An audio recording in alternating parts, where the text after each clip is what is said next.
பெரியவா சரணம். பெரியவா வானொலியின் மாலை நிகழ்ச்சிகள் ஆரம்பமாகின்றன. இன்றைய எமது நிகழ்ச்சிகள் நித்திய குரு பாதுகா பூஜா, ஸ்ரீ ரா கணபதி அவர்கள் எழுதிய புத்தகத்தின் ஒளிவடிவம், ஆன்மீக உரை, மகா பெரியவா மகிமை, உபன்யாசம். பெரியவா சரணம். பெரியவா சரணம். அடுத்த நிகழ்ச்சி நித்திய குரு பாதுகா பூஜை. शुक्लां भरदरं विष्णुं शशिवर्णं चतुर्भुजं प्रसन्नवदनं ध्यायेत् सर्वविघ्नोपशान्तये।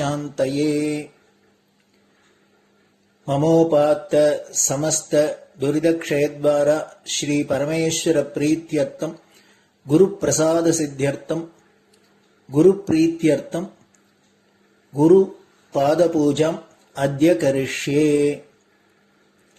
गुरुर्ब्रह्मा गुरुर्विष्णुर्गुरुर्देवो महेश्वरः गुरुः साक्षात् परब्रह्म तस्मै श्रीगुरवे नमः। अपारकरुणासिन्धुं ज्ञानदं शान्तरूपिणं श्रीचन्द्रशेखरगुरुं प्रणमामि मुदान्वहम्। सदाशिवसमारम्भां शङ्कराचार्यमध्यमाम् अस्मदाचार्यपर्यन्तां वन्दे गुरुपरम्पराम्. எல்லோரும் குருவை பெரிவாளை தியானம் பண்ணிண்டு அர்ச்சனை பண்ணுவோம். அஷ்டோத்திரம். பெரியவா அஷ்டோத்திரம் பல அஷ்டோத்திரங்கள் இருக்கு. அதுல எளிமையா சுலபமா எது இருக்கோ அதை நான் இப்ப சொல்றேன். எல்லோரும் இதை கேட்டுண்டே திருப்பி சொல்ல முடிஞ்சுவா சொல்லி சொல்லி பெரிவாளுக்கு பாதத்துல ஒவ்வொரு புஷ்பத்தை அர்ச்சனை பண்ணலாம். ओम श्री कांची कामकोटि पीठाधीश्वराय नमः. श्रीमत् चंद्रशेखरेन्द्र सरस्वती गुरुभ्यो नमः. संन्यासाश्रम शिखराय नमः. काषाय दंडधारिणे नमः. सर्वपीठापहारिणे नमः. स्वामिनाथ गुरवे नमः. करुणासागराय नमः. जगदाकर्षण शक्तिमते नमः. सर्वचराचर हृदयस्थाय नमः. ओम भक्त परिपालक श्रेष्ठाय नमः. धर्म परिपालकाय नमः. श्री जयेन्द्र सरस्वत्याचार्याय नमः. श्री विजयेन्द्र सरस्वती पूजिताय नमः. शिवशक्ति स्वरूपाय नमः. भक्ताभीष्ट प्रदायकाय नमः. ब्रह्मण्य पोषकाय नमः. ब्रह्म विष्णु शिवैक्य स्वरूपाय नमः. कांची क्षेत्रवासाय नमः. कैलाश शिखरवासाय नमः. स्वधर्म परिपोषकाय नमः. चातुर्वर्ण संरक्षकाय नमः. लोकरक्षण संकल्पाय नमः. ओम ब्रह्मनिष्ठापराय नमः. सर्वपापहराय नमः. धर्मरक्षक संतुष्टाय नमः. भक्तार्पितधन स्वीकर्त्रे नमः. सर्वोपनिषत् सारज्ञाय नमः. सर्वशास्त्रगम्याय नमः. सर्वलोक पितामहाय नमः. भक्ताभीष्ट प्रदायकाय नमः. ब्रह्मण्य पोषकाय नमः. नानाविध पुष्पार्चितपताय नमः. रुद्राक्ष क्रीडधारिणे नमः. भस्मोद्दोलित विग्रहाय नमः. सर्वज्ञाय नमः. सर्वचराचर व्यापकाय नमः. अनेक शिष्य परिपालकाय नमः. मनश्चाञ्चल्य निवर्तकाय नमः. अभयहस्ताय नमः. भयापहाय नमः. यज्ञपुरुषाय नमः. यज्ञानुष्ठान रुचिप्रदाय नमः. यज्ञसम्पन्नाय नमः. यज्ञसहायकाय नमः. यज्ञफलदाय नमः. यज्ञप्रियाय नमः. उपमानरहिताय नमः. स्फटिक तुलसी रुद्राक्ष हारधारिणे नमः. चातुर्वर्ण समदृष्टये नमः. ऋग्यजुस्साम अथर्वणादि चतुर्वेद संरक्षकाय नमः. दक्षिणामूर्तिस्वरूपाय नमः जाग्रत् स्वप्न सुषुप्ति अवस्थातीताय नमः कोटिसूर्यतुल्यतेजोमय शरीराय नमः साधुसङ्गसंरक्षकाय नमः अश्वगज गोपूजा निर्वर्तकाय नमः गुरुपादुकपूजातुरन्तराय नमः कनकाभिषिक्ताय नमः स्वर्णबिल्वदलपूजिताय नमः सर्वजीवमोक्षदाय नमः मूकवाक्ताननिपुणाय नमः नेत्रदीक्षादानाय नमः द्वादशलिङ्गस्थापकाय नमः गानरसप्रियाय नमः ब्रह्मज्ञानोपदेशकाय नमः सकलकलासिद्धिताय नमः चातुर्वर्ण्यपूजिताय नमः अनेकभाषासम्भाषण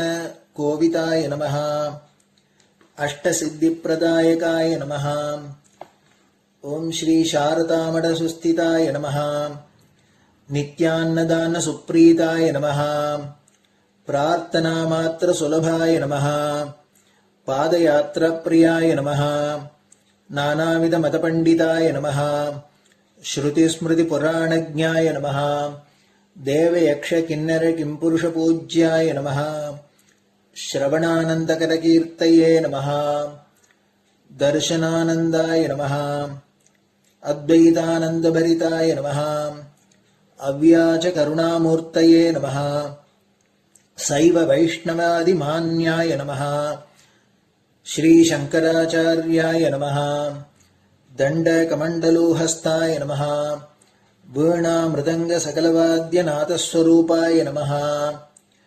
रामकथारसिकाय नमः वेदवेदाङ्ग आगमादिसकलकलासतस्प्रवर्तकाय नमः हृदयगुहाशयाय नमः शतरुद्रीयवर्णितस्वरूपाय नमः केदारेश्वरनाथाय नमः अविद्यानाशकाय नमः निष्कामकर्मोपदेशकाय नमः लघुभक्तिमार्गोपदेशकाय नमः लिङ्गस्वरूपाय नमः सालग्रामसूक्ष्मस्वरूपाय नमः कालड्यां शङ्करकीर्तिस्तम्भनिर्माणकर्त्रे नमः जितेन्द्रियाय नमः शरणागतवत्सलाय नमः श्रीशैलशिखरवासाय नमः डमरुकनादविनोदाय नमः वृषभारूढाय नमः दुर्मदनाशकाय नमः आभिचारिकदोषहर्त्रे नमः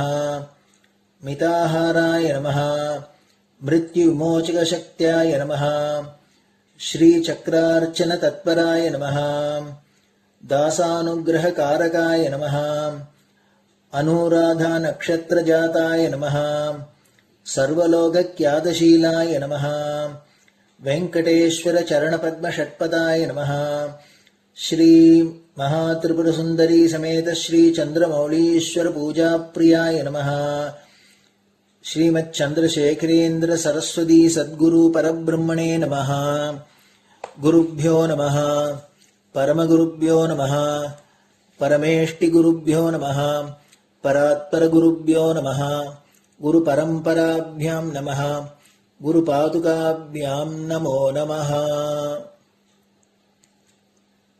அடுத்தது ஊதுபத்தி இருந்தா அதை காமிச்சு தூபம், நெய் தீபம் இருந்தா காமிச்சு அதை நெய் தீபம் தீபம் காமிச்சுட்டு நைவேத்தியம் வெத்தலைப்பாக்கு பழம் இதுலேருந்து ஆரம்பிச்சு அவளுக்கு எது சௌரியமோ அதுபடி நைவேத்தியம் பண்ணலாம். அதுக்கு அடுத்தது கற்பூர ஹாரத்தி பண்ணி எல்லோரும் பிரதட்சிண நமஸ்காரம் பண்ணி பெரியவாள்கிட்ட பிரார்த்தனை பண்ணிண்டு எல்லோரும் க்ஷேமமா இருக்கணும், லோகம் பரம மங்களமா சௌக்கியமா இருக்கணும், எல்லோரும் வியாதி வெக்க இல்லாத ஆயுராரோக்கிய ஐஸ்வர்யத்தோட சாந்தம் அமைதியோட ஞான வைராக்கியத்தோட எல்லோரும் நல்லவர்களாயிருந்து நன்மையை அடையணும்னு பிரார்த்தனை பண்ணி இந்த பூஜையை தினம் செய்யலாம். குரு பிரம்மா குருர் விஷ்ணுர் குருர் தேவோ மகேஸ்வரः குரு சாட்சாத் பரபிரம்ம தஸ்மை ஸ்ரீ குரவே நமஹ. அபார கருணா சிந்தும் ஞானதம் சாந்தரூபிணம் ஸ்ரீ சந்திரசேகர குரும் பிரணமாமி முதான்வகம். சதாசிவசமாரம்பாம் சங்கராச்சாரிய மத்யமாம் அஸ்மதாச்சாரிய பர்யந்தாம் வந்தே குரு பரம்பராம். குரு பாத பூஜை நிறைவடைஞ்சது. பெரியவா சரணம். பெரியவா சரணம். பெரியவா வானொலியில் நேயர்கள் அடுத்து கேட்க இருப்பது ஸ்ரீ ரா கணபதி அவர்கள் எழுதிய புத்தகத்தின் ஒளி வடிவம். அளிப்பவர் ஸ்ரீமதி உமா சங்கர் அவர்கள். தேனினும் இனிய சொல்லான் தீச்சுடர் மேனி கொண்டான் ஊனுயிர்க்குயிரதான ஒன்றினைக் கலந்து நின்றான் ஏனினிக் கவலை நெஞ்சே இன்றுனக் அருள் செய்தான் இஞ்ஞானவான் காமகோட்டி நாதனை நம்புவோமே. ஜெய ஜெயசங்கர ஹரஹர சங்கர. மகாபெரியவாளின் உபன்யாசங்களை ரா கணபதி அண்ணா தெய்வத்தின் குரல் என்ற பெயரில் 7 பாகங்களாக தொகுத்து அளித்ததின் முதல் பாகத்தின் கடைசி பகுதி. இத்துடன் முதல் பாகம் முடிவடைகிறது. மங்களாரத்தி. அனுமார் அனுகிரகிப்பார். ஆஞ்சநேய சுவாமியின் விசேஷமே அலாதியானது. அவர் பக்தர்களுக்கு என்னென்ன அனுகிரகம் செய்கிறார் என்பதை பார்த்தால் அவருக்கு என்ன விசேஷம் என்று தெரியும். புத்திர், பலம், யசோ, தைரியம், நிர்பயத்வம், அரோகதா, அஜாட்யம், வாக்படுத்வம் ச ஹனுமாத் ஸ்மரணா பவேத். ஆஞ்சநேயரை ஸ்மரிப்பவர்களுக்கு அவர் என்னென்ன அனுகிரகிக்கிறார் என்று இந்த ஸ்லோகம் சொல்கிறது. புத்தி, பலம், புகழ், உறுதிப்பாடு, அஞ்சா நெஞ்சம், ஆரோக்கியம், விழிப்பு, வாக்குவன்மை இத்தனையும் தருகிறார் அவர். சாதாரணமாக இவை எல்லாம் ஒரே இடத்தில் அமையவே அமையாது. நல்ல புத்திமான் ஆரோக்கியம் இல்லாமல் சோனியாக இருப்பான். பெரிய பலசாலி மண்டுவாக இருப்பான். இரண்டும் இருந்தால் கோழையாக பயந்தாங்கொள்ளியாக இருப்பான். எத்தனை திறமை இருந்தாலும் அவற்றை பிரயோகிக்கிற சுறுசுறுப்பு, விழிப்பு இல்லாமல் சோம்பேறியாக இருப்பான். பெரிய அறிவாளியாக இருந்தாலும் தனக்கு தெரிந்ததை எடுத்துச் சொல்கிற வாக்குவன்மை இல்லாமல் இருப்பான். இந்த மாதிரி ஏறுமாறான குணங்கள் இல்லாமல் எல்லா ஸ்ரேயஸ்களையும் ஒரே இடத்தில் பொழிகிறார் ஆஞ்சநேயர். இதற்கு காரணம் சாதாரணமாக நாம் ஒரே இடத்தில் சேர்ந்து பார்க்காத குணங்கள், சக்திகள் அத்தனையும் அவரிடமே பரிபூரணமாக ஒன்று சேர்ந்து இருக்கின்றன. நாம் எதிரெதிர் குணங்கள் என்று நினைப்பவை கூட அவரிடம் சுவாவமாக சேர்ந்திருக்கின்றன. உதாரணமாக பெரிய பலசாலிக்கு வினயம் இருக்காது. பெரிய புத்திசாலிக்கு அகங்காரமில்லாத பக்தி இராது. ஆஞ்சநேயரோ தேகபலம், புத்திபலம் இவற்றைப் போலவே வினயம், பக்தி இவற்றிலும் முதலாக நிற்கிறார். மகா சக்திமானாக இருந்தும் அத்தனை சக்தியும் ராமன் போட்ட பிச்சை என்ற அடக்கத்தோடு தனக்கு ஒரு பதவியும் கேளாமல் ராமதாசனாகவே இருந்தார். அப்படி அடிமையாக இருந்ததாலேயே நிறைந்து இருந்தார். பக்தி இருக்கிறவர்களுக்கே கூட அதில் ஞானத்தின் தெளிவு இல்லாமல் மூட பக்தியாகவோ முரட்டு பக்தியாகவோ இருப்பதுண்டு. ஞானமும் பக்தியும் வேறு வேறு என்றே அவர்கள் சண்டை கூட போட்டுக் கொள்வார்கள். ஆஞ்சநேயரோ ராமச்சந்திரமூர்த்தியின் பரம பக்தராக இருக்கும் போதே பரம ஞானியாகவும் இருந்தார். எப்படி தட்சிணாமூர்த்தி சனகாதி முனிவர்களை முன்னிட்டு உபதேசம் செய்கிறாரோ அப்படியே ஸ்ரீராமன் ஆஞ்சநேய சுவாமியை முன்னால் வைத்துக் கொண்டு ஞானோபதேசம் செய்கிறார் என்று வைதேகி சகிதம் ஸ்லோகம் சொல்கிறது. அர்ஜுனனின் தேர்க்கொடியில் இருந்து கொண்டு கீதோபதேசத்தை நேரிலேயே கேட்டவர் அவர். பைசாச பாஷையில் கீதைக்கு தத்துவமயமான ஒரு பாஷ்யம் இருப்பதாகவும் அது ஆஞ்சநேயர் செய்தது என்றும் சொல்வார்கள். 9 வியாக்கரணமும் தெரிந்த நவ வியாக்கரண வேத்தா என்று ராமரே அவரை புகழ்கிற அளவுக்கு பெரிய கல்விமான். ஆனாலும் புத்தி பிரகாசம், சக்தி பிரபாவம் எல்லாவற்றையும் அடக்கிக் கொண்டு பக்தியிலேயே பரமானந்தம் அனுபவிக்கிறார். பக்தி என்பதால் லோக காரியத்தை கவனிக்காதவர் அல்ல. மகா பௌருஷத்தோடு போராடி அபலைகளை ரட்சித்தவர்களில் அவருக்கு இணையில்லை. லோக சேவைக்கு அவரே உதாரணம், ஐடியல். ஞானத்தில் உச்சநிலை, பலத்தில் உச்சநிலை, பக்தியில் உச்சநிலை, வீரத்தில் உச்சநிலை, கீர்த்தியில் உச்சநிலை, சேவையில் உச்சநிலை, வினயத்தில் உச்சநிலை. இப்படியெல்லாம் ஒன்று சேர்ந்திருக்கிற ஸ்வரூபம் ஒன்று உண்டு என்றால் அது ஆஞ்சநேய சுவாமிதான். இதெல்லாவற்றுக்கும் மேலாக அவருடைய பிரம்மச்சரியத்தை சொல்ல வேண்டும். ஒரு க்ஷணம் கூட காமம் என்கிற நினைப்பே வராத மகா பரிசுத்த மூர்த்தி அவர். தனக்கென்று எதுவுமே நினைக்காதவர். ஒரு காமனையும் இல்லாமல் ராமனுக்கு சேவை செய்தே நிறைந்து விட்டார். அவரை நம் சீமையில் பொதுவாக ஹனுமார் என்போம். கன்னட சீமையில் அவரே ஹனுமந்தையா. சித்தூருக்கு வடக்கே போய்விட்டால் ஆந்திரா முழுவதும் ஆஞ்சநேயலு என்பார்கள். மகாராஷ்டிரம் முழுக்க மாருதி மாருதி என்று கொண்டாடுவார்கள். அதற்கும் வடக்கில் மகாவீர் என்றே சொல்வார்கள். ஆஞ்சநேயருக்கு ஈடு கிடையாது. அவரை ஸ்மரித்த மாத்திரத்தில் தைரியம் வரும், ஞானம் வரும், காமம் நசித்துவிடும். பரம வினயத்தோடு பகவத் கைங்கரியம் செய்து கொண்டு எல்லோருக்கும் நல்லது செய்வோம். ராம் ராம் என்று எங்கெங்கே சொல்லிக் கொண்டிருந்தாலும், ரகுநாத கீர்த்தனம் எங்கே நடந்தாலும் அங்கெல்லாம் நம் கண்ணுக்கு தெரியாமல் ஆஞ்சநேயர் தாரை தாரையாக ஆனந்த பாஷ்பம் கொட்டிக்கொண்டு நின்று கேட்கிறார். இந்த காலத்தில் நமக்கு மற்ற எல்லா அனுகிரகங்களோடு முக்கியமாக அடக்கமாக இருக்கிற பண்பு ரொம்பவும் அவசியப்படுகிறது.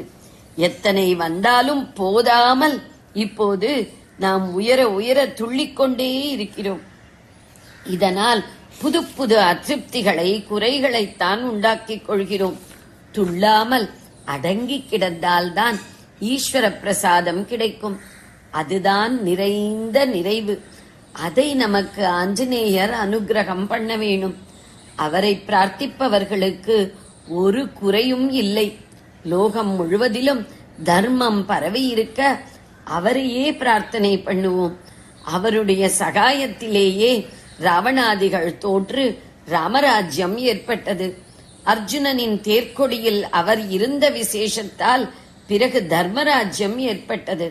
பிற்காலத்தில் நம் தர்மம் பக்தி எல்லாம் நசித்த போது ஆஞ்சநேய அவதாரமாக சமர்த்த ராமதாஸ் சுவாமி தோன்றித்தான் சிவாஜி மூலம் மறுபடி தர்ம சம்ஸ்தாபனம் செய்தார். இன்றும் சகல தேசங்களிலும் தர்மமும் பக்தியும் ஏற்பட அவர் அனுகிரகம் வேணும். நாம் மனமுருகி பிரார்த்தித்தால் இந்த அனுகிரகத்தை செய்வார். ஆஞ்சநேய சுவாமினகா ஜெய். ஜெய ஜெய சங்கர ஹரஹர சங்கர. ஜெய ஜெய சங்கர ஹரஹர சங்கர. ஜெய ஜெய சங்கர ஹரஹர சங்கர. இத்துடன் தெய்வத்தின் குரல் முதல் பகுதி முடிவடைகிறது.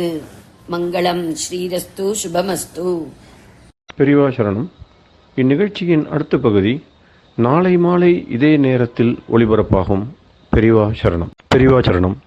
பெரியவா வானொலியில் நேயர்கள் அடுத்து கேட்க இருப்பது திரு கவிக்கண்ணன் அவர்களின் ஆன்மீக உரை. பெரியவா சரணம். ராம் ராம். ஸ்ரீ குருப்யோ நமஹ. ஜெய ஜெய சங்கர ஹர ஹர சங்கர. பெரியவா வானொலி நேயர்கள் அனைவருக்கும், மகா பெரியவாவுடைய பக்தர்கள் அனைவருக்கும் அடியேன் கவிக்கண்ணனின் அன்பு கலந்த நல்வாழ்த்துக்கள். ஜெய ஜெய சங்கர ஹர ஹர சங்கர.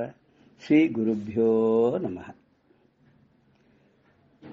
நம்ம ஆதிசங்கர பகவத் பாதாவுடைய சுப்பிரமணிய புஜங்கத்துல 2 ஸ்லோகங்கள் பார்த்து இன்னைக்கு 3வது ஸ்லோகத்துக்கு போறோம். அந்த 3வது ஸ்லோகத்துல ஆச்சாரியால் முருகனை வழிபடுறார். அவர் தன்னுடைய நமஸ்காரத்தை சொல்றார். எப்பேற்பட்டவனை நான் வணங்குறேன் அப்படிங்கிறதுக்கு லட்சணங்கள் சொல்றார் அவரை பத்தி. மயூராதிரூடம் மகாவாக்கிய கூடம் மனோஹாரி தேகம் மகச்சித்த கேகம் மகீதேவதேவம் மகாவேத பாவம் மகாதேவ பாலம் பஜே லோகபாலம் மயூர அதிரூடம் மகா வாக்கிய கூடம் மனோஹாரி தேகம் மகச்சித்தகேகம் மகிதேவ தேவம் மகாதேவ பாவம் மகாதேவபாலம் பஜே லோகபாலம் அப்படிங்கிற மயூராதிரூடம் மயில் வாகனத்தின் மேலே ஏறிக்கொண்டிருப்பவர். எப்படி சூரசம்ஹாரம் பண்ணி சூரன் கடைசியில் அந்த வேலால பிளக்கப்பட்டு அவன் ஒரு சேவலாகவும் மயிலாகவும் வந்தபோது மயிலை வாகனமாகவும் சேவலை கொடியாகவும் சுப்பிரமணியர் ஏற்றுக்கொண்டு அவனை சம்ஹாரம் அப்படிங்கிற ஒரு வியாஜத்துல அவனுக்கு அனுகிரகம் தான் பண்ணார் இல்லையா. அப்படிப்பட்ட அந்த மயில் மீது அமர்ந்து கொண்டிருக்கக்கூடியவனாகவ மயூராதிருடம் மயில் வாகனாகும் மகா வாக்கிய கூடம்.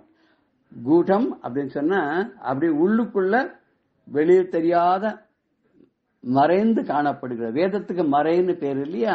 அந்த வேதத்துடைய 4 வேதங்களுக்கு 4 மகா வாக்கியங்கள் உண்டு. அகம் பிரம்மாஸ்மி, பிரம்மைவாகமஸ்மி, ஏகமேவ அத்விதீயம், இந்த நிறைய இருக்கு இல்லையா. இந்த மாதிரி 4 விதமான வாக்கியங்கள் சொல்வா. அதுதான் அந்த வேதங்களுக்கு ஆரம்பம், அதனுடைய சாரம், அதனுடைய தத்துவம் அப்படின்னு சொல்லுவா 4 வேதத்துக்கும். அதுக்கு வேதங்களை எல்லாம் முழுக்க அறிந்தவர் பிரம்மா. 4 முகம் 4 முகம் 4 வேதங்களை சொல்றது, எப்பவும் சொல்லிக்கொண்டே இருக்கிறது, ஸ்தோத்திரம் பண்றது. அந்த வேதம் அனாது காலமானது. யார் பண்ணினானே யாருக்கும் தெரியாது, எந்த ரிஷியும் பண்ணல. அது ஆதி காலத்திலேயே அந்த பிரம்மமானது அதை நமக்காக அருளி செய்ததுன்னு சொல்வா. அந்த மகா வாக்கிய கூடம், அந்த மகா வாக்கியங்களுக்கு பிரதானமான பொருளாக மறைபொருளாக இருக்கக்கூடியவன், வேத சாரமாக இருக்கக்கூடியவன் அந்த மயூராதிருடனான ஆறுமுகன் சண்முகன் சுப்பிரமணிய சுவாமி. அவன் எப்படிப்பட்டவன் தெரியுமா? மனோஹாரி தேகம், எல்லாருடைய அடியார்களுடைய பக்தர்களுடைய மனசை ஈர்க்கக்கூடிய அந்த அளவுக்கு அழகான ரூபத்தை உடையவன். அழகுக்கு ஒருவரும் ஒவ்வாத வள்ளி அருமறைகள் பழகி சிவந்த பாதாம்பயத்தால்னு சுப்பிரமணிய சுவாமியோட அம்மா தானே பராசக்தி. அபிராமி அபிராமி பெற்று பாடுறார். அப்படி பார்த்தவருடைய மனதை எல்லாம் ஈர்க்கக்கூடியவனாக அழகான தேகத்தை உடையவனா இருக்கான். எப்படின்னா ஒரு வால்மீகி ஒரு இடத்துல சொல்றார், ராமலட்சுமணால் அழிச்சுட்டு விஸ்வாமித்தர் காட்டுக்கு போயிட்டு இருக்கார் யாக சம்ரட்சணத்துக்காக. அப்ப ராமர் எப்படி போனார்னாக்கா, ராமம் சக்தி தரோபமம்ங்கிறார். சக்தி தரன் அப்படின்னா வேலாயுதத்தை தாங்கி கொண்டிருக்கிற முருகன், அழகான முருகன் வீரத்தோட எப்படி ஜாம் ஜாம்னு போயிட்டு இருந்தானதும் அது மாதிரி ராமன் சுப்பிரமணிய சுவாமி மாதிரி போனார் அப்படின்னு சொல்றார். அதாவது அழகுக்கும் வீரத்துக்கும் சுப்பிரமணிய சுவாமி ஒரு எடுத்துக்காட்டு, உதாரணம். மகத் சித்த கேகம், எல்லாருடைய மனதிலையும் அப்படியே மகான்களுடைய மனதையெல்லாம் வீடாக கொண்டு போயிருப்பவர். கேகம்னா வீடு, சித்த கேகம் மனதை வீடாக கொண்டு. யாரு? மகத் சித்த கேகம், மகான்களுடைய மனதை எல்லாம் தனக்கு வீடாக கொண்டிருப்பவர். அது மொத்தமா இருப்பா மகிதேவ தேவம். மகிதேவ தேவம் அப்படின்னாக்க அந்த மகி இந்த உலகத்துக்கெல்லாம் சிறந்த தேவாதி தேவனாக இருக்கக்கூடியவன். மகா வேதபாவம், 4 வேதங்களின் சொரூபமாக இருக்கக்கூடியவன். இந்த சர்வ உலகத்தையும் பரிபாலிக்கக்கூடியவனாக இருக்கிறான். லோகபாலம், உலகத்தை எல்லாம் எல்லா உலகங்களையும் 7 14 லோகத்தையும் காப்பாற்றுபவனாக இருக்கிறான். அவன் எப்பேற்பட்டவன் யார் தெரியுமா? அவன் 5 முகத்தோடு 6வது முகம் அதோ முகம் சேர பரமேஸ்வரனுடைய 3வது கண்ணான நெற்றிக் கண்ணான 6 கண்களிலிருந்து தீப்பொறியாக வெளிப்பட்டு சரவண பொய்கையில 6 தாமரைகள்ல உதித்து 6 குழந்தையா பிறந்து பிறகு பார்வதியினுடைய அருளாலே அவள் கட்டி அணைத்தவுடன் 6 முகம் கொண்ட ஒரே உடலோடு கூடிய சுப்பிரமணிய சுவாமியாக வந்தா இல்லையா, அவன் மகாதேவ பாலன். ஏன்னா மகாதேவன் பரமேஸ்வரனுடைய கண்ணிலேருந்து வந்ததுனால மகாதேவ பாலன். வாரியார் சுவாமியோட வேடிக்கையா சொல்லுவார், நம்ம எல்லாரும் பெண் பிள்ளைகள் தானா, அந்த முருகன் ஒருத்தன் தானே ஆண் பிள்ளையாம். ஏன்னா நம்ம எல்லாம் ஒரு தாயாருக்கு பிறந்தவா, பெண்ணுக்கு பிறந்தனா நம்ம எல்லாரும் பெண்ணுடைய பிள்ளைகள் தான். ஆனா அந்த முருகன் மாத்திரம் எப்படின்னாக்க பரமேஸ்வரனுடைய கண்ணிலேருந்து டைரக்டா தாயாருடைய கர்ப்பவாசம் பண்ணாதையே பிறந்ததுனால, ஆணுக்கு டைரக்டா பிறந்ததுனால அவன் ஆண் பிள்ளை. முருகன் மட்டும்தான் ஆண் பிள்ளை, மிச்ச எல்லாருமே பெண் பிள்ளைன்னு வாரியார் சுவாமிகள் ரொம்ப அழகான விளக்கம் சொல்ல. அவர் பெரிய முருக பக்தர் இல்லையா, அவர் முருகனுடைய அடிமையாகவே இருந்தார் இல்லையா. அவர் பூமியை டச் பண்ணாதே அவர் ஆகாசில இருந்து அப்படியே முக்தி அடைஞ்சிட்டார் இல்லையா. அப்பேற்பட்ட வாரியார் சுவாமிகள் முருகனை பத்தி பல விஷயங்கள் சொல்லியிருக்கார். அப்பப்போ முடிஞ்ச போது ஞாபகத்துக்கு வந்தா அதெல்லாம் நம்ம சேர்த்துப்போம். இந்த ஸ்லோகத்தை மறுபடியும் ஒரு தடவை பார்ப்போம். மயூராதிரூடம் மகாவாக்கியகூடம் மனோஹாரி தேகம் மகத் சித்த கேகம் மஹிதேவதேவம் மகாவேத பாவம் மகாதேவ பாலம் பஜே லோகபாலம். மயில் வாகனத்தின் மேல ரொம்ப அழகா ஏறி வருபவரும் 4 விதமான வேதங்களுடைய மகா வாக்கியங்களுக்கு பிரதான பொருளாக விளங்கக்கூடியவரும், பார்க்கிற அத்தனை பேருடைய மனசையும் அபகரிக்கக்கூடிய மிகுந்த அழகுக்கு ஒருவரும் ஒவ்வாதவராக இருக்கக்கூடிய தேகத்தை உடையவராகவும், மகான்களுடைய மனசையே தனது வீடாகவும் கொண்ட 4 வேதங்களுடைய மகா தாத்பரியத்துக்கு பொருளாகவும் ஆதாரமாகவும் இருக்கக்கூடியவரும், சர்வ ஜகத்தையும் 14 லோகங்களையும் பரிபாலிக்கக்கூடிய சக்தியை உடையவராகவும் இருக்கக்கூடிய அந்த பரமேஸ்வரனுடைய புத்திரனாகவும் விளங்கக்கூடிய அந்த சுப்பிரமணிய சுவாமியை நான் வணங்குகிறேன், நான் பஜே பூஜிக்கிறேன். பஜேன்னு அந்த தாத்துவுக்கு பூஜிக்கிறதுன்னு பேரு. அப்புறம் ஆச்சாரியால் பூஜை பண்ற மாதிரி நாமளும் அந்த வேத சாரமாக வழங்கக்கூடிய அந்த முருகப்பெருமானை வணங்கி நாமும் அவருடைய அருளை என்றென்றும் நமக்கு அவன் ஒரு முகிலாக இருந்து கொண்டு மழையாக நமக்கு பொழிய வேண்டும் என்று வேண்டிக் கொண்டு இன்றைய நிகழ்வை நிறைவு செய்கிறோம். ஜெய ஜெய சங்கர ஹரஹர சங்கர. ஸ்ரீ குருபியோ நம. ராம் ராம். பெரியவா சரணம். இந்நிகழ்ச்சியின் அடுத்த பகுதி நாளை மாலை இதே நேரத்தில் ஒளிபரப்பாகும். பெரியவா சரணம். பெரியவா சரணம். அடுத்த நிகழ்ச்சி மகா பெரியவா மகிமை உபன்யாசம். வழங்குபவர் பிரம்மஸ்ரீ கணேச சர்மா அவர்கள். அபார கருணா சிந்தும் ஞானதம் சாந்தரூபிணம் ஸ்ரீ சந்திரசேகர குரும் பிரணமாமி முதான்வகம். 1968 வருஷத்துல காஞ்சி மகாபிரிவா ஸ்ரீ ஜெயேந்திர சரஸ்வதி சுவாமிகளோட ஆந்திர பிரதேசத்துல யாத்திரையில இருக்கிறத பார்த்துட்டு வரோம். அதுல இந்த 68ஆம் வருஷம் மார்ச் மாசம் 16ஆம் தேதி பத்ராஜலம் அப்படிங்கிற இடத்துல ராமர் கோவில் கும்பாபிஷேகம் நடந்தது. அந்த பத்ராஜலம் கும்பாபிஷேகம் ரொம்ப விமரிசையா பெரியவா, புதுப்பெரிவா, அதே மாதிரி வானமாமலை ஜீயர், திருதண்டி ஸ்ரீமன் நாராயண ஜீயர் முதலான வைஷ்ணவாச்சாரிகள்லாம் கலந்து கொள்ள எல்லாரோட தலைமையிலையும் ரொம்ப விமரிசையா நடந்தது இந்த கும்பாபிஷேகம். இந்த கும்பாபிஷேகம் நடக்கிறதுக்கு முன்னால ஒரு முக்கியமான நிகழ்ச்சி நடந்தது. அதை கொஞ்சம் பார்க்கலாம். இந்த கோவில் திருப்பணியெல்லாம் பண்ணினது கணபதி ஸ்தபதி, எஸ்.எம். கணபதி ஸ்தபதிங்கிற பெரிய ஸ்தபதி. இவர் எப்படி இந்த கைங்கரியத்துக்கு வந்தார், இந்த பத்ராஜலம் கோவில் திருப்பணி இவர் கைக்கு எப்படி வந்தது, அதுல என்னென்ன சில முக்கியமான நிகழ்ச்சிகள் சுவாரஸ்யமா நடந்தது அப்படிங்கறத தான் நாம பார்க்க போறோம். அப்போ அந்த ஆந்திரா அரசாங்கத்துல அறநிலையத்துறை அமைச்சரா இருந்தார் சந்திரமௌலி அப்படிங்கிற ஒரு மந்திரி. இந்த சந்திரமௌலி அப்படிங்கிறவர் தமிழ்நாட்டுல முதலமைச்சர் அந்த பக்தவத்சலம் அவரோட நெருங்கிய நண்பர். இந்த சந்திரமௌலி பத்ராஜலத்துல ஒரு பெரிய கல்யாண மண்டபம் கட்டணும் அப்படின்னு ஆசைப்பட்டார். ஏன்னா இந்த ஸ்ரீராமநவமி உற்சவம் பத்ராஜலத்துல ரொம்ப விமர்சையா நடக்கும், லட்சக்கணக்கான ஜனங்கள் வருவா. அதுல சீதா கல்யாணம் ரொம்ப முக்கியமான நிகழ்ச்சி.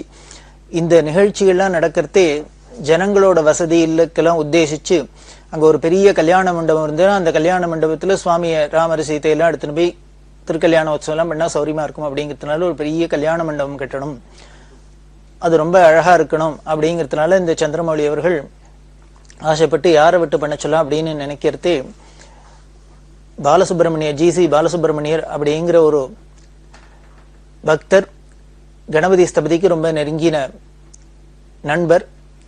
ஆந்திரா அரசாங்கத்துல இன்னும் பல இடங்கள்ல, திருப்பதியில முதலான இடங்கள்லாம் இந்த கணபதி ஸ்தபதி பல காரியங்கள் செய்யறதுக்கு இந்த பாலசுப்ரமணியர் ரொம்ப முக்கியமா காரணமா இருந்திருக்கு. இந்த பாலசுப்ரமணியர் சந்திரமௌலி அப்படிங்கிற இந்த மந்திரிட்ட கணபதி ஸ்தபதி அறிமுகப்படுத்தி வச்சு இவர் ரொம்ப நன்னா பண்ணுவர், இவரை பண்ண சொல்லலாம் அப்படின்னு. உடனே இந்த கல்யாண மண்டப வேலை கணபதி ஸ்தபதிக்கு வந்தது. அப்படி கணபதி ஸ்தபதி பெரிய பிளான் போட்டு பிரமாதமா அதை கட்டுறார். பல அமைப்புல அது இருந்தது. அதுல சித்திரகூடம் அப்படிங்கிற ஒரு அமைப்பு. அந்த சித்திரகூட மண்டபத்துக்கு கருங்கல் வேணும். அநேகமா எல்லாமே கருங்கல் திருப்பணியாவே இங்க நடந்தது. இந்த கருங்கல் வேணும் அப்படின்னு பார்த்தா அதுக்கு சரியான கல்லு கிடைக்கல. அப்படி கல்லு கிடைக்கல அப்படிங்கிறது ஒரு நாளைக்கு இந்த கணபதி ஸ்தபதிக்கு சொப்பனம் வந்தது, கல்லு கிடைச்சுட்டாப்பல. ஆனா இந்த கனவு நினைவாச்சு. உடனே மறுநாளைக்கு இவரோட அசிஸ்டன்ட்ல ஒருத்தர் ஓடி வந்து, கல்லு கிடைக்கிற இடம் கிடைச்சிடுத்து. இவ பல இடங்கள்ல கல்லை தேடி பார்த்தா சரியான அதுக்கு அமைப்பான கல்லு கிடைக்கல. அப்படி இருக்கிறதே தான் சொப்பனம் வர ஒருத்தர் ஓடி வந்து சொன்னார், இந்த பத்ராஜலத்துக்கிட்டே ஒரு இடத்துல ஒரு கல்லு இருக்கு, பார்த்துட்டு வந்தாச்சு, கல்லு கிடைச்சிடும் அப்படின்னு சொன்னார். அது என்ன இடம் அப்படின்னா, அந்த இடத்துக்கு பேர் பத்ராஜலத்திலேருந்து 25 கிலோமீட்டர். அதுக்கு பேர் பர்ணகசாலை அப்படின்னு பேரு. அந்த இடத்துக்கு பேர், இந்த கிராமத்துக்கு பேர் பர்ணகசாலை. அப்படின்னா இந்த இடத்துக்கு என்ன சிறப்பு அப்படின்னா, ராமாயணத்துல பாக்குறோம், வனவாசத்துல ராமரும் சீதை லக்ஷ்மணர் 3 பேரும் வனவாசங்கள்ல இருந்த சமயங்கள்ல பல இடங்கள்ல பர்ணசாலை போட்டுன்னு இருந்தா. அப்படி இருக்கிறதே தான் ஒரு இடத்துல இருக்கிறதே ராவணன் வந்து சீதைய மார்வேஷத்துல வந்து கவர்ந்துன்னு போனார் அப்படின்னு ராமாயணம் படிக்கிறோம். எந்த இடத்துல ராமாயணத்துல ராவணன் வந்து சீதையை எடுத்துன்னு போனானோ அந்த இடம் தான் இந்த பர்ணகசாலை அப்படிங்கிறது.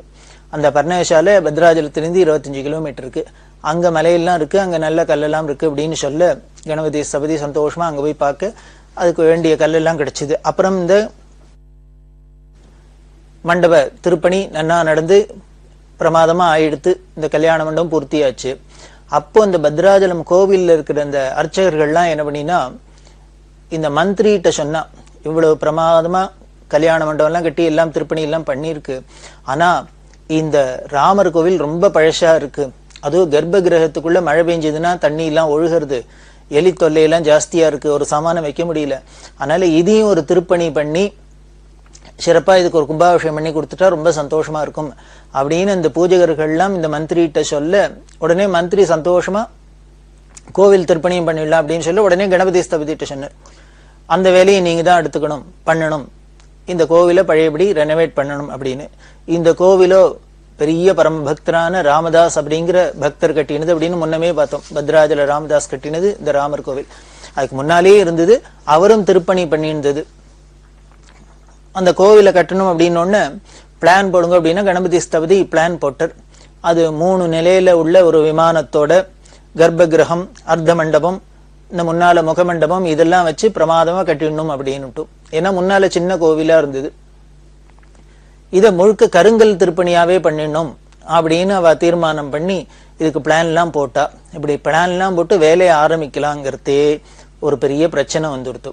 என்னன்னா, சில பேர் எல்லாரும் சேர்ந்து, அதாவது இந்த மந்திரிக்கு சில பிடிக்காதவாள்லாம் இருப்பாளே அவள்லாம் சேர்ந்துட்டு இந்த பத்ராஜல ராமதாஸ் கட்டின கோவில்ல திருப்பணி பண்ணி இந்த சந்திரமௌலிங்கிற மந்திரி நல்ல பேர் வாங்கிட்டு இவர் பேர் வாங்கிக்கிறதுக்கு பாக்குற, அதனால இது பண்ணக்கூடாது, ஒரு பெரிய மகான் கட்டின கோவில், அதை போய் யாரும் அதுல கை வச்சு ரிப்பேர் பண்ணக்கூடாது, அப்படி இப்படின்லாம் எல்லாரும் ஒரே அமக்களமா ஆயிடுத்து.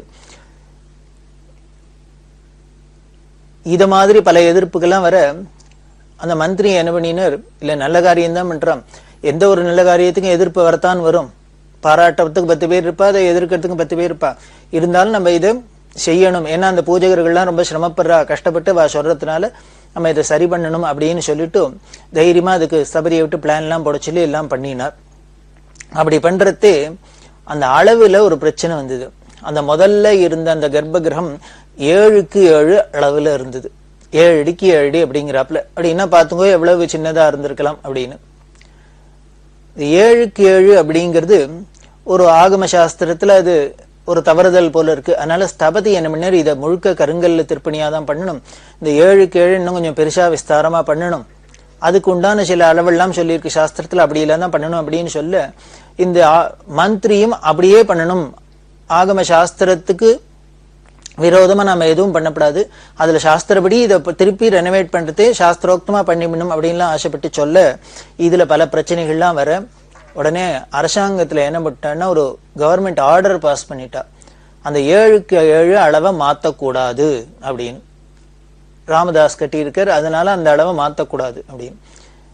ஆனா இந்த சிற்பிக்கோ இல்ல இந்த மந்திரிக்கோ இவாளுக்கெல்லாம் இதுல உடன்பாடு இல்லை, இதை பண்றத என்னன்னா பிரமாதமா பண்ணணும், சரி பண்ணணும் அப்படின்னு பாக்குறா. ஆனா பல எதிர்ப்பு இருக்கு, அதுக்கேற்றப்பல அரசாங்க ஆணையம் இருக்கு. இப்படி குழம்பின் இருக்கிறது, இந்த வேலை அப்படியே தடைபட்டு நிக்கிறது. அந்த சமயத்துல என்னன்னா பெரியவாள்கிட்ட கேட்கலாம், காஞ்சி பெரியவர்கிட்ட போய் கேட்கறது, அவர் என்ன சொல்றாரோ அப்படி பண்றது அப்படிங்கிறதுனால ஒரு தீர்மானத்துக்கு வந்து பெரியவாள்கிட்ட வந்து கேட்டா. பெரியவா என்ன சொல்லிட்டான்னா, ராமதாஸ் வச்ச அளவை மாத்தக்கூடாது அப்படின்னு பெரியவாளும் இதே தீர்ப்பு சொல்லிட்டா. இதே தீர்ப்பு சொன்னா இவாளுக்கெல்லாம் இதுல சொரத்து இல்லாத படுத்து, என்ன பெரியவாளும் இதையே சொல்றாளே அப்படின்னு விட்டு அப்படி யோஜனை பண்றதே என்னமுன்னா, அந்த மந்திரி சொன்னார், ஸ்தபதிட்டு நீங்க முதல்ல கோவிலை இடிச்சிடுங்க, பழைய கோவிலை இடிச்சாதான் இப்ப அடுத்தது புது கோவில் கட்டியே ஆகணுங்கிற ஒரு தீர்மானத்துல, ஒரு நெசசிட்டியில எல்லாரும் ஒத்துப்பா, இல்லையா அந்த எதிர்ப்பு இருந்துன்னா இருக்கும் அப்படின்னு சொல்ல, இவ என்ன பண்ணிட்டா அதிரடியா கோவில் அடிச்சாச்சு, பழைய கோவில் அடிச்சாச்சு. அந்த மூல விக்கிரகமா இருந்த ராமருக்கு ஒரு மரப்பட்டி போட்டு அதுல பாதுகாப்பா வச்சு அதுல தினம் தரிசனத்துக்கு அந்தந்த காலத்துல நைவேத்தியம் பண்றது இது மாதிரிலாம் வச்சிருந்தா. அதுக்கப்புறம் பாலாலயம் பண்ண சொல்லி இந்த கோவிலை இடிச்சு எல்லாம் எடுத்தாச்சு. எடுத்தா இன்னும் எதிர்ப்பு ஜாஸ்தி ஆயிடுது. இது மாதிரி ஒரு சந்தர்ப்பத்துல முதலமைச்சர் பிரம்மானந்த ரெட்டி அவரோட தலைமையில அவரோட அலுவலகத்துல எல்லாரையும் கூப்பிட்டு ஒரு மீட்டிங்க்கு ஏற்பாடு பண்ணியிருந்தா. இந்த மீட்டிங்க்கு கணபதி ஸ்தபதியும் போயிருக்காரு. இதுக்கு உண்டான இப்ப புதுசா போட்டிருக்க வரைபடம் எல்லாத்தையும் எடுத்துன்னு போய் எல்லாம் பண்ணியிருக்கு. அங்க மீட்டிங்ல பேசிண்டே இருக்கிறதே எல்லாரும் திருப்பி திருப்பி இதே இருக்கு, பண்ணக்கூடாது, மாத்தக்கூடாது, மாத்தலாம், மாத்தக்கூடாது, மாத்தணும் அப்படின்னு. அதாவது ஒருத்தருக்கு ஒருத்தர் ஒத்தே போகல.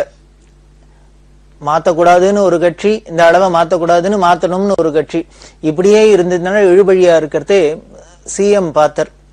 அவருக்கு என்ன பண்றதுன்னு தெரியல. அப்ப கணபதி ஸ்தபதி என்ன பண்ணிட்டார், கொஞ்சம் அவருக்கு பொறுமையை எடுத்து, ஏன்னே திருப்பி திருப்பி இதே அரைச்சமாவே அரைச்சுட்டாப்புல இதே பேச்சிலே இருக்கு. உடனே என்ன பண்ணார், நேர சிஎம் கிட்ட போனார்.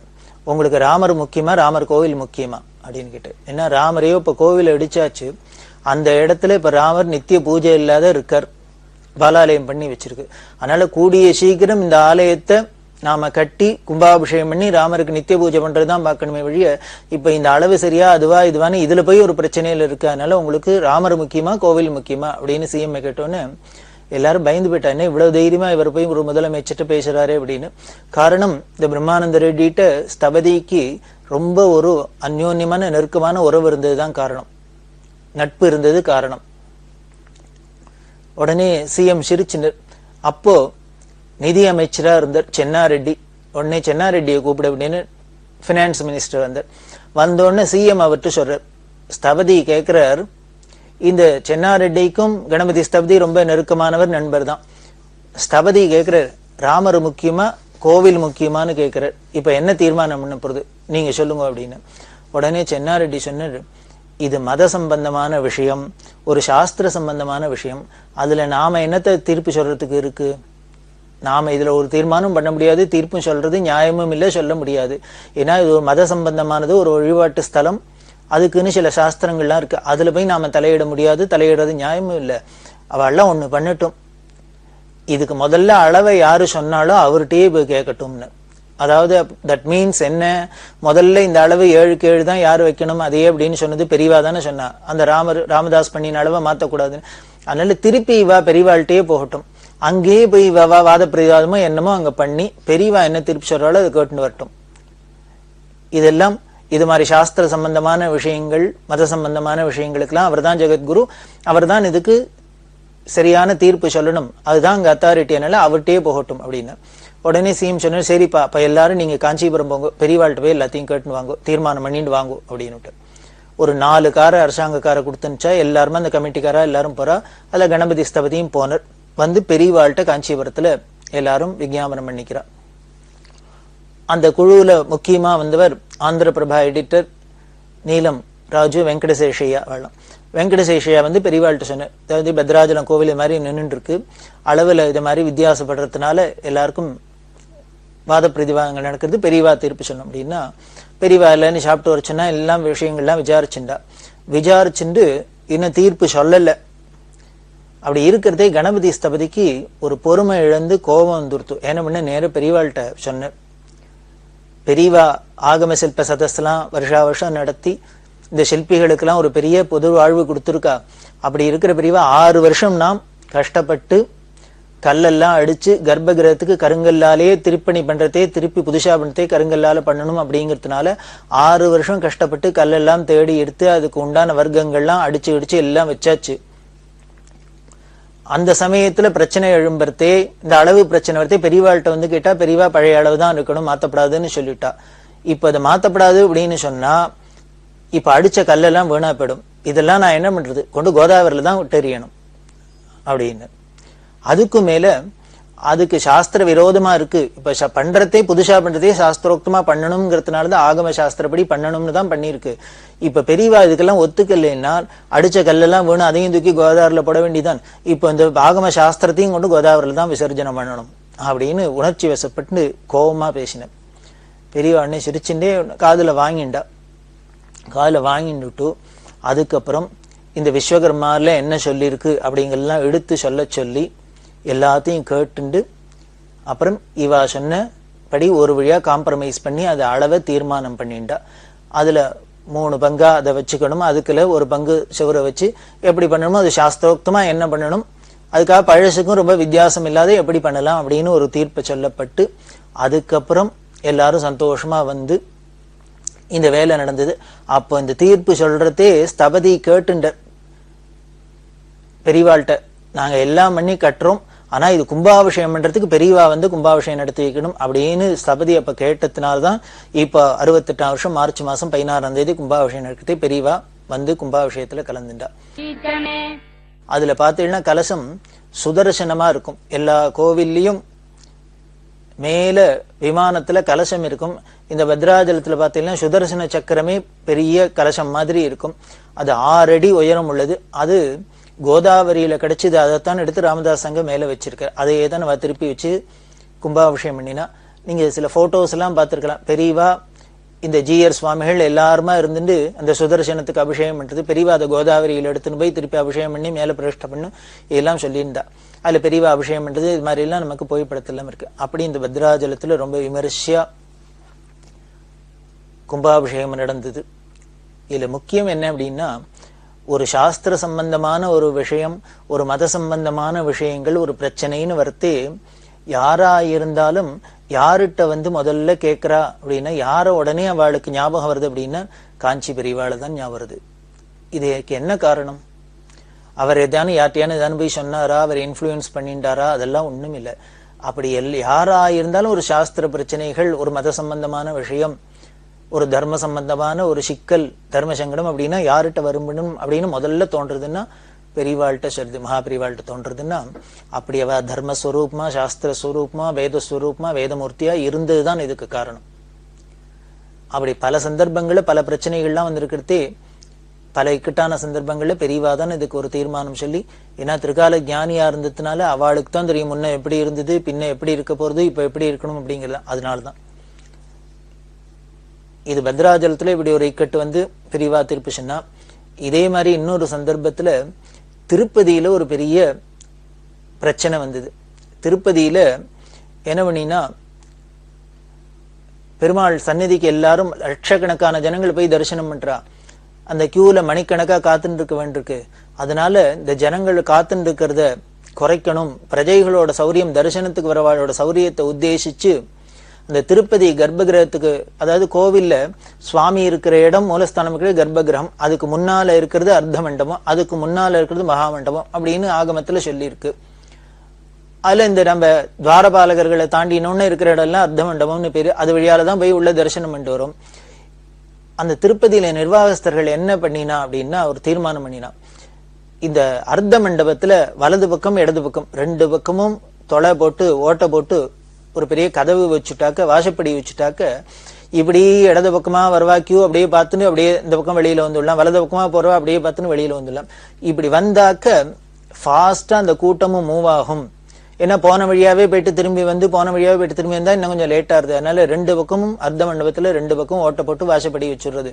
வச்சுட்டா ஜனங்கள் ஃபாஸ்டா மூவ் பண்ணுவா, போயிட்டு வரத்துக்கு சௌரியமா இருக்கும் அப்படின்னு தீர்மானம் பண்ணி அதுக்கு ஒரு கமிட்டி போட்டு, அந்த கமிட்டியில கணபதி ஸ்தபதியும் இருக்கு. ஏன்னா அவர் ஆஸ்தான ஸ்தபதியா இருக்கிறதுனால ஆந்திர அரசாங்கத்துல இப்படி போட்டு தீர்மானம் பண்ணிட்டா. ஆனா என்ன பண்ணினார், கணபதி ஸ்தபதி இதை ஒத்துக்கல. சாஸ்திரங்கள்ல எந்தெந்த இடத்துல வாசப்படி வைக்கலாம், துவாரம் இருக்கலாம்னு ஆகம சாஸ்திரத்திலாம் சொல்லியிருக்கு, சில்ப சாஸ்திரத்திலையும் சொல்லியிருக்கு. எக்காரணத்தை கொண்டும் கர்ப்ப கிரகத்திலேயோ அர்த்த மண்டபத்திலேயோ மகா மண்டபத்திலேயோ எந்தெந்த இடத்துலதான் வாசப்படி இருக்கணும் சாஸ்திரம் விதிச்சிருக்கு, அங்கதான் வைக்கணும். அதை மீறி நம்ம இஷ்டத்துக்கு நம்மளோட சௌரியத்துக்கு ஜனங்களோட சௌரியத்துக்குன்னு இப்படி வைக்கிறது அப்படி வைக்கிறது இங்க திறக்கிறது அங்க மூடுறதெல்லாம் பண்ணக்கூடாது அப்படின்னு அவர் ரொம்ப தைரியமா எதிர்த்து சொன்னார். இவருக்கு ஒருத்தர் 2 பேர் சப்போர்ட் இருந்தா, ஆனால் அதுல மேஜரா இருக்கிறவா பல பேர் என்ன பண்ணிட்டா இதை பண்றதுதான் சௌரியமா இருக்கும் அப்படின்னு அவள்லாம் தீர்மானம் பண்ணினா. அப்படி இருக்கிறதே இந்த கமிஷனருங்கிற ஒருத்தர் வந்து என்ன பண்ணார், ஸ்தபதிட்ட சொன்னார், மேஜரா இருக்கிறவா எல்லாரும் பவர்ஃபுல்லா இருக்கிறவாள்லாம் இதை ஒத்துக்கிறா, நீ ஒருத்தர் இதுக்கு எதிர்ப்பு குறைறது ஒன்றும் பிரயோஜனமாக போறதில்லை, அதனால நீனும் ஒத்துனுட அப்படின்னா. ஏன்னா இந்த ஸ்தபதி ஒத்துக்காத அங்க பண்ண முடியாது, நீனும் ஒத்துக்கோ அப்படின்லாம் சொன்னார். இவர் நான் ஒத்துக்க மாட்டேன் அப்படின்னார். ஏன்னா சாஸ்திரத்திலையும் இது இல்லை, வைகானச ஆகமத்திலையும் இல்லை, சில்ப சாஸ்திரத்திலும் இல்லை.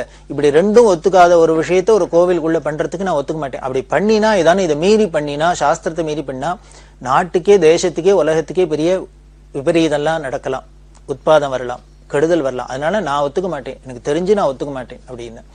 அப்படி இருக்கிறதே இந்த சாஸ்திரத்துல எந்த சாஸ்திரத்துல இதுக்கெல்லாம் பிரமாணம் இருக்கு எல்லாம் அப்படின்னு கேட்கறதே அந்த கமிட்டியில இருந்த இன்னொருத்தர் அவர் என்ன பண்ணினார், அவர் அங்க இருக்கிற கைங்கரியம் பண்றவர் ஒரு பண்டிதர், அவர் என்ன சொன்னார், யோ உனக்கு இப்ப சாஸ்திரத்தெல்லாம் பத்தி நாங்க சொல்ல வேண்டிய அவசியம் இல்லை, நீ வெறும் ஸ்தபதி தான், வெறும் கல்லடிச்சு கொடுக்க வேண்டியதான் உன் வேலை, அதுக்கு மேல நீ வேற ஒன்னும் சொல்லாது, நிறுத்திக்கோ அப்படின்னு. ஸ்தபதிக்கு ரோசம் வந்துடுத்து. உடனே அவர் என்ன பண்ண திருப்பி கேத்தினார், இது மாதிரி என்ன அப்படி தூக்கி எறிஞ்சு பேசாதீங்க, கல்லடிச்சு கொடுக்கறதுதான் என் வேலை மட்டும் சொல்லாதீங்க, நான் அடிச்சு கொடுக்கறக்குள்ளதான் நீங்களாம் தினம் அலம்பி வயிற்ற கழுவிக்கிறாள், அதை ஞாபகம் வச்சுக்கோ அப்படின்னு. இது சொன்னா அவர்களுக்கு இந்த பண்டிதாளுக்கும் ஸ்தபதிக்கும் ஒரே ஏக வாக்குவாதமாயிடுது.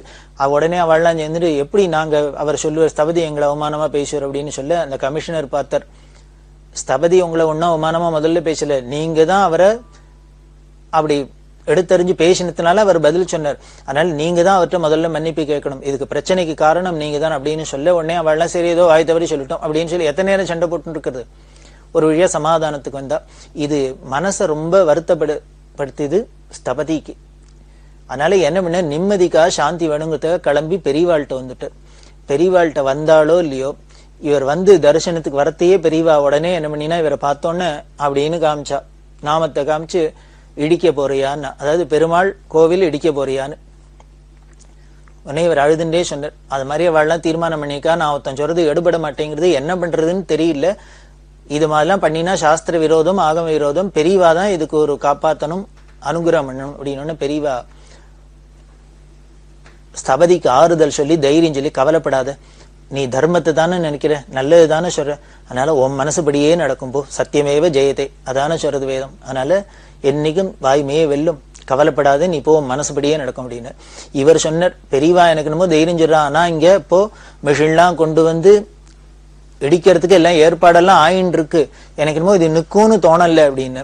கவலைப்படாத, நீ நினைச்சபடியே நடக்கும், சுவாமி இருக்கார், பெருமாள் இருக்கார், நீ போயிட்டு தைரியமா வீட்டுக்கு போ அப்படின்னு.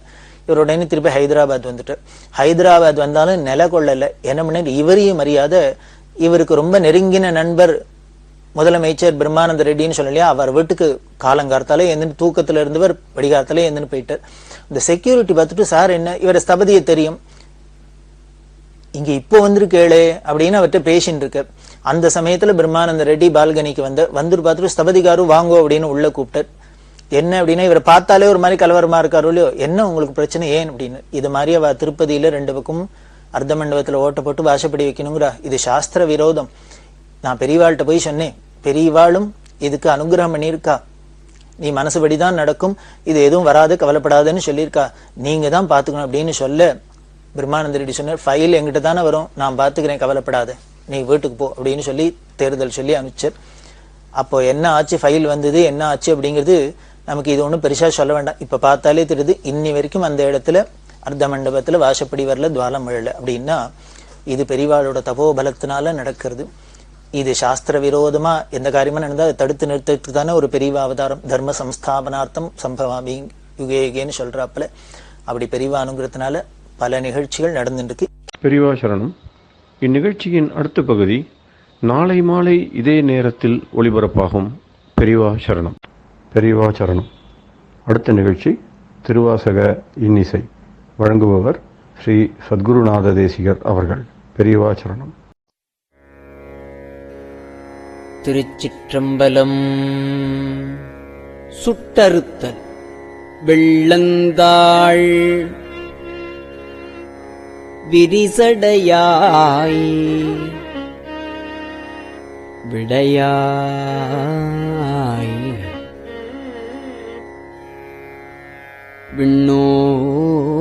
விண்ணோர் பெருமானே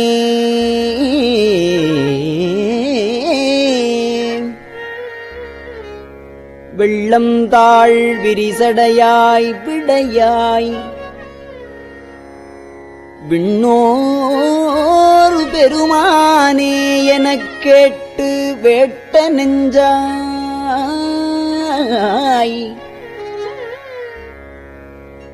பள்ளந்தாள் உருபுனலில்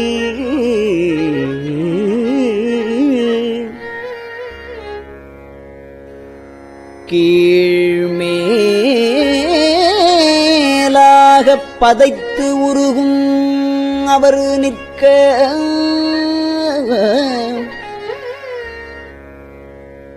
என்னை ஆண்டாய்க்கு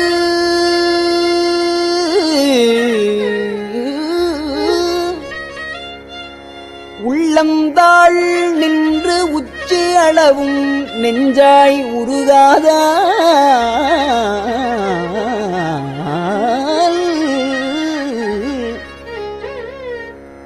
உடம்பெல்லாம் கண்ணாய் அண்ணா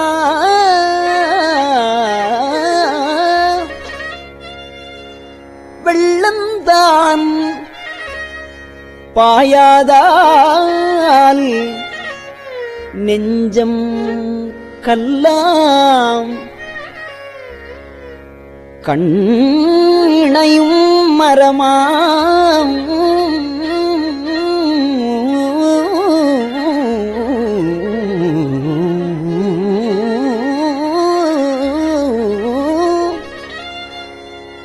கண்ணினையும் மரமாம் தீவினையினேற்கே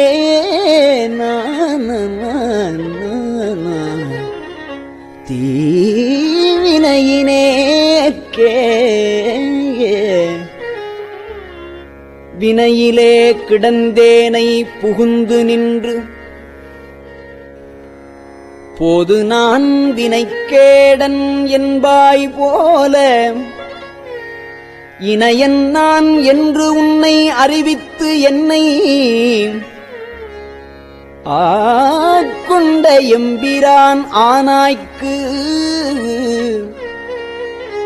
இரும்பின் பாவை அணைய நான் பாடேன் இரும்பில் பாவை அணைய நான் பாடேன் நின்று ஆடேன் அந்தோ அலறிடேன் உலரிடேன் ஆவி சோரேன் முனைவனே முறையோ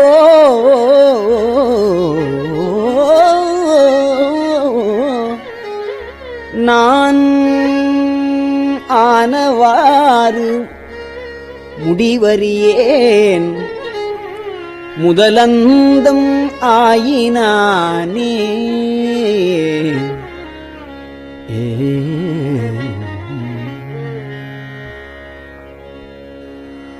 ஆயனான் மறையவனும் நீயேயாதல் அறிந்து யான் யாவரினும் கடையனாய நாயினேன் ஆதலையும் நோக்கி கண்டு நாதனே நான் உனக்கோர் அன்பன் என்பேன் ஆயினேன் ஆதலால் ஆண்டு கொண்டாய் அடியாதாம் இல்லையே அன்றி மற்றோர் பேயனேன் இதுதான் நின் பெருமை அன்றே எம்பெருமான் என் சொல்லி பேசுகேனே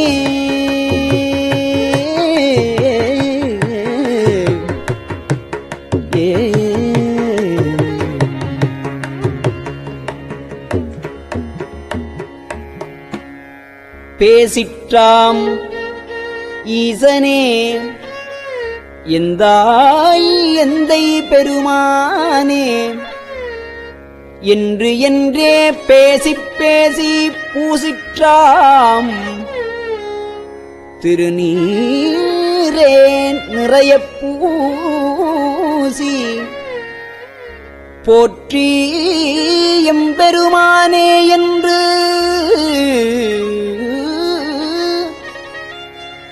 பின்றா நேசத்தால் பிறப்பிறப்பை கடந்தார் தம்மை நேசத்தார் பிறப்பு இறப்பை கடந்தார் தம்மை கடந்தார் தம்மை ஆண்டானே அவாவெள்ளக் கள்வனேனை மாசற்ற மணிக்குன்றே எந்தாய் அந்தோ என்னை நீ ஆட்கொண்ட வண்ணம்தானே வண்ணந்தான் சேயதென்று வெளிதே என்று அநேகன் ஏகன் அணு அணுவில் இறந்தாய் என்று அங்கு எண்ணந்தான் தடுமாறி இமையோர் கூட்டம்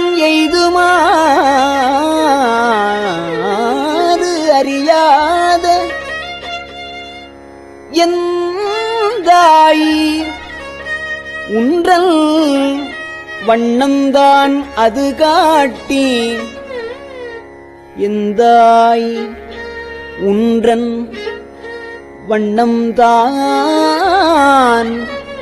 அது காட்டி வடிவு காட்டி மலர்கழல்கள் அவை காட்டி வழியற்றேனை திண்ணந்தான் பிறவாமல் காத்து ஆட்கொண்டாய் எம்பெருமான் என் சொல்லி என் சொல்லி சிந்திக்கேனே சிந்தனை நிந்தனக்காக்கி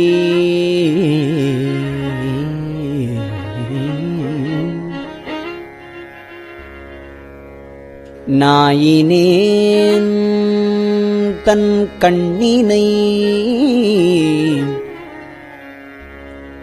நின் திருப்பாதப் போதுக்கு ஆக்கி வந்தனையும் அம்மலர்க்கே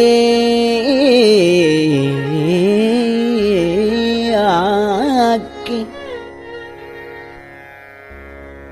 வாக்கு உன் மணிவார்த்தைக்கு ஆக்கி ஐம்புலன்கள் ஆர வந்தனை ஆட்கொண்டு உள்ளே புகுந்த இச்சைமால் அமுதப் பெருங்கடலே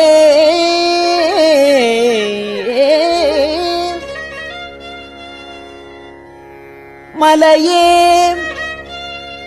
உன்னை தந்தனை செந்தாமரைக்காடு அனையமே நீ தனிச்சுடரே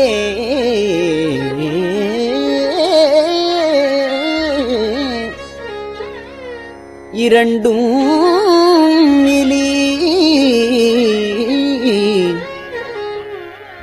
இத்தமியனேற்கே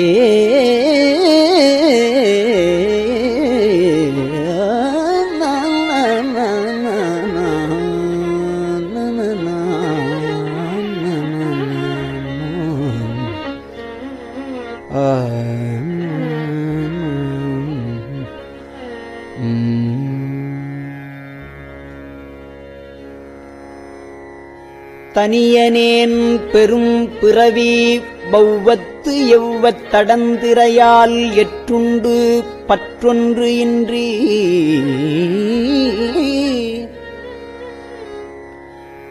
கனியை நேர்த்துவருவாயார் என்னும் காலால் கலக்குண்டு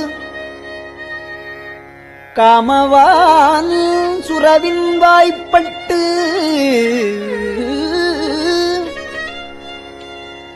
இனி என்னே உய்யுமாறு என்று என்று என்று எண்ணி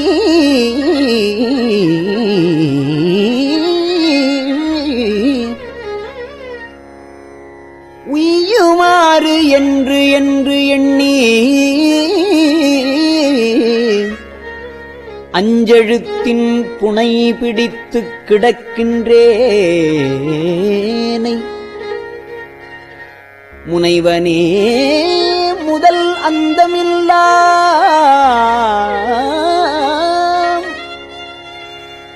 முனைவனே முதல் அந்தம் இல்லாமல்லற்கரை காட்டி ஆட்கொண்டாய் மூர்க்கனேற்கே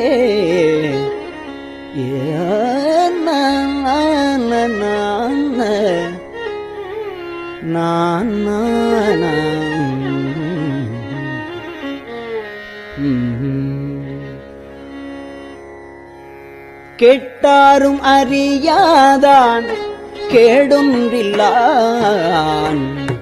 கேட்டாரும் அறியாதான் கேடொன்று இல்லான் கிளையிலான் கேளாதே எல்லாம் கேட்டான் கேட்டாரும் அறியாதான் கேடு ஒன்றில்லான் கிளையிலான் கேளாதே எல்லாம் கேட்டான் நாட்டார்கள் விழித்திருப்ப ஞாலத்துள்ளே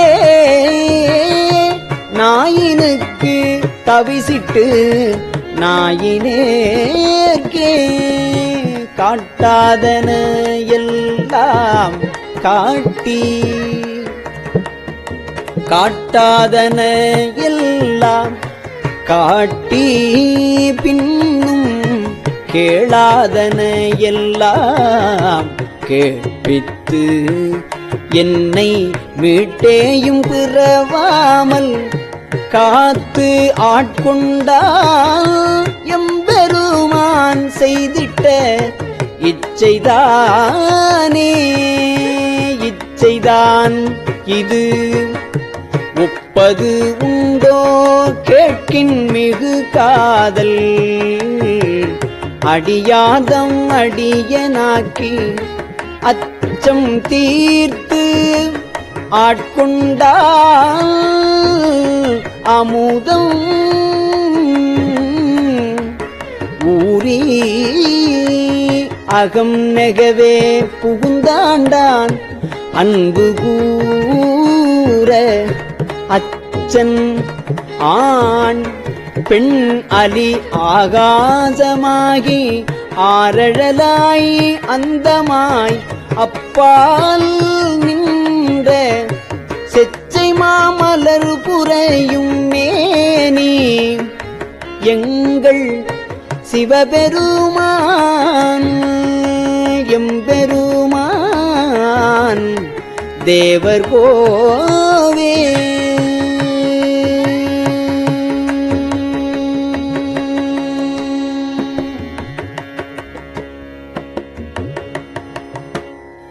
தேவர்கோ அறியாத தேவதேவன் தேவர்கோ அறியாத தேவதேவன்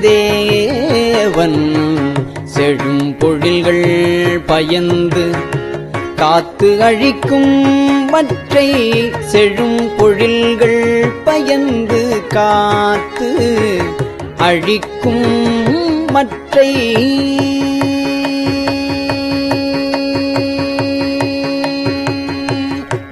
மூவர் கோனாய் நின்ற முதல்வன் மூர்த்தி மூதாதை மாதாளும் பாகத்து எந்தை யாவர்கோன் என்னையும் வந்து ஆண்டு கொண்டான் யாவர்கோன் என்னையும் வந்து ஆண்டு கொண்டான் யாமார்க்கும் குடியல்லோம் யாதுமஞ்சோம் யாமார்க்கும் குடியல்லோம் யாதுமஞ்சோம் மேவினோம் அவன் அடியார் அடியாரோடும் மேன்மேலும் குடைந்தாடி ஆடுவோமே மேவினோம் அவனடியார் அடியாரோடும் மேன்மேலும் குடைந்தாடி ஆடுவோமே மேன்மேலும் குடைந்தாடி ஆடுவோமே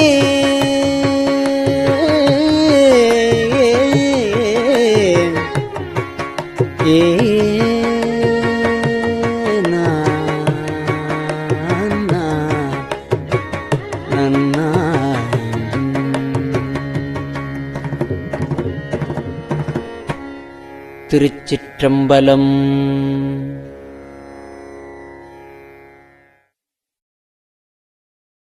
பெரியவா சரணம். இந்நிகழ்ச்சியின் அடுத்த பகுதி நாளை மாலை இதே நேரத்தில் ஒளிபரப்பாகும். பெரியவா சரணம். பெரியவா சரணம். பெரியவா வானொலியின் இன்றைய நிகழ்ச்சிகளின் நிறைவாக திருப்பொன்னூசல் வழங்குபவர் சத்குருநாத தேசிகர் அவர்கள். பெரியவா சரணம். திருச்சிற்றம்பலம். திருப்பொன்னூசல். சீரார் பவளம் கால்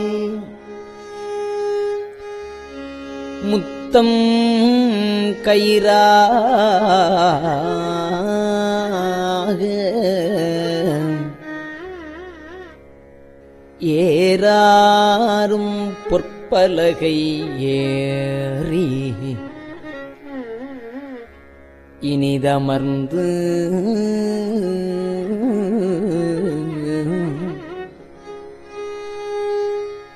சீரார் பவளம் கால்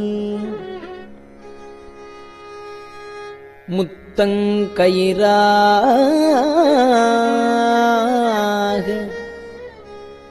ஏறாரும் பொற்பலகை ஏறி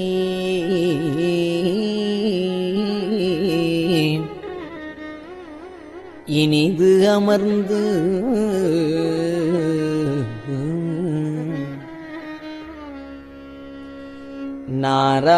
நாராயணன் அறியான் நான் மலர்த்தாள் நாராயணன் அறியான் நான் மலர்த்தாள் நாயடியேற்கு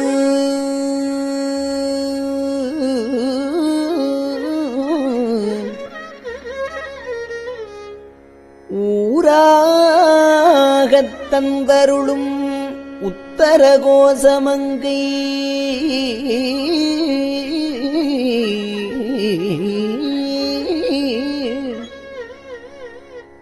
ஆராமுதின்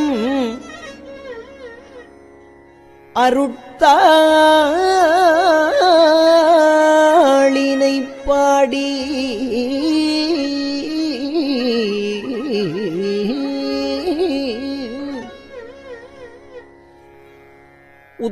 உத்தரகோசமங்கை ஆராமுதில்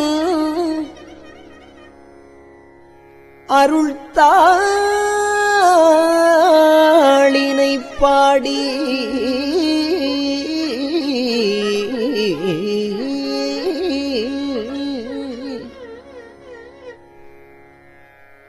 போரார் வேர்க்கண்மடவி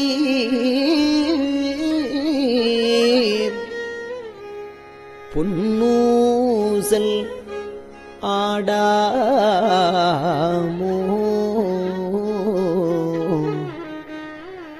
போரார் வேர்க்கண்மடவி பொன்னூசல்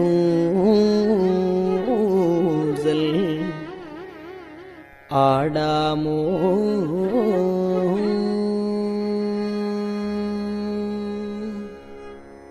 திருச்சிற்றம்பலம்.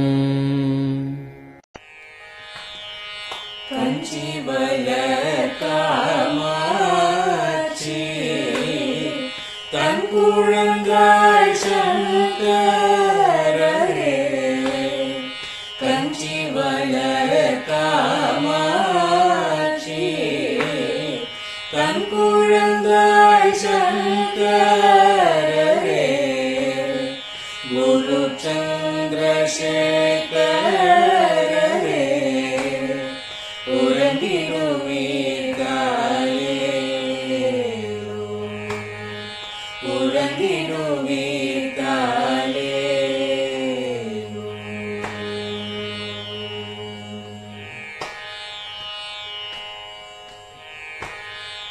ஆதிகுரு சங்கரராய் அன்றொரு நாள் வந்தவரே 68 ஏகபதி காலே ஏழுலகம் பூப்பவரே காப்பவரே கரப்பவரே எல்லோர்க்கும் அருள்பவரே உலகிடுவீர்காலே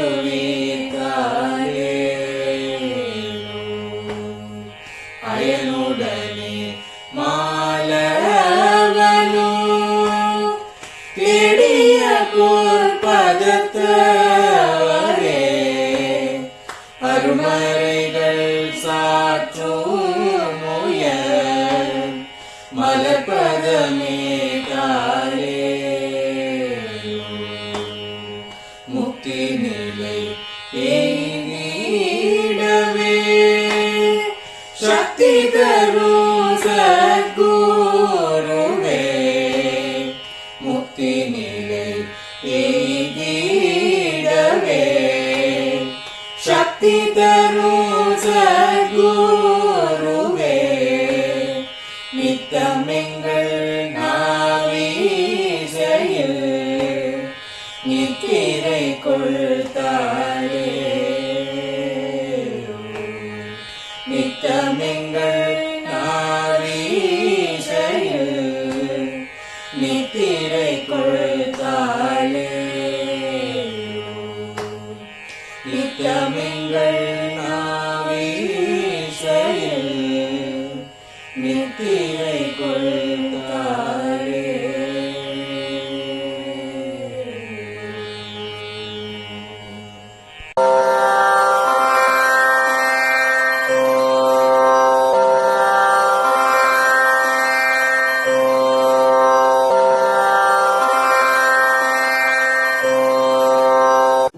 பெரியவா சரணம். பெரியவா வானொலியின் மாலை நிகழ்ச்சிகள் இத்துடன் நிறைவடைகின்றன. எமது அடுத்த ஒளிபரப்பு நாளை காலை இந்திய நேரப்படி 6 மணிக்கு துவங்கும். பெரியவா சரணம்.